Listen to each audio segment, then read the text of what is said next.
ನೋಡೋಣ ಏನ್ ಬರ್ತಾ ಇದೆ ಅವರ ಕಡೆ ಅಂತ ಹೇಳಿ. ಓಕೆ,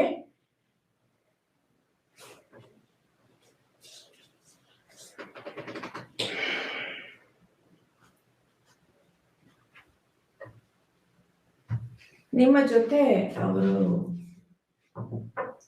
ರಿಯೂನಿಯನ್ ಮಾಡೋದಿಕ್ಕೆ, ಅಂದ್ರೆ ಒಂದ್ ವೇಳೆ ನೀವು ಮಾತಾಡ್ತಾ ಇಲ್ಲ ಅಂತ ಅಂದ್ರೆ ನಿಮ್ಮ ಜೊತೆ ಸೇರೋದಿಕ್ಕೆ ಅವರು ಇಷ್ಟಪಡ್ತಾರೆ. ಮತ್ತೆ ರೀಸ್ಟಾರ್ಟ್ ಮಾಡೋದಿಕ್ಕೆ, ನಿಮ್ಮನ್ನ ಕಾಂಟ್ಯಾಕ್ಟ್ ಮಾಡೋದಿಕ್ಕೆ ಇಷ್ಟಪಡ್ತಾ ಇದ್ದಾರೆ.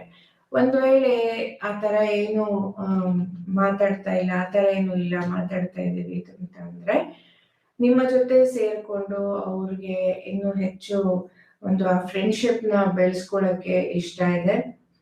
ಮತ್ತೆ ಒಂದು ಒಟ್ಟಿಗೆ ಸೇರಿ, even if it is just A crush ಅಂತ ಇದ್ರೂ ಕೂಡ ನಿಮ್ ಜೊತೆ ಯಾವ್ದಾದ್ರೂ ಒಂದು ರೀತಿನಲ್ಲಿ